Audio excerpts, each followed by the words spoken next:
Alin yung ano, yung mas sa benta po? Yung sa bakery niyo po o yung sa sari-sari store? Siyempre yung mga anak ng baker. Mas mabenta yan. Hmm. Ito yung, bakit sa ano po yung mga specialty nyo?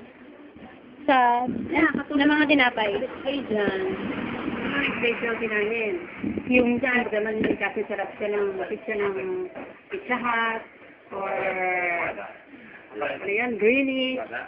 Yung ano, ang ginagawa namin, yung mga afford naman ng mga house ng mga specialty. Yan. Yung pizza roll kami, tapos yung pork roll. So, napansin nga po namin na iba yung yung style ng mga tinapay. Saan niyo po bakit niyo po naisip yung gano'n? Kumbaga saan nanggaling? Oo. Na, Kasi yung pwede sa mga pwede sa panaderia, yung mga panaderia na can't afford the bill dito. Karaniwan na yung puto, mga gano'n, yung Spanish bread, bakit mo kasawa naman. So, naging bento kami.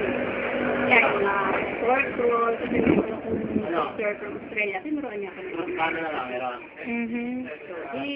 may variety, iba-ibang klase. okay.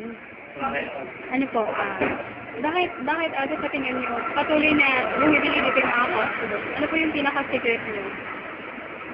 Secret? Secret yun.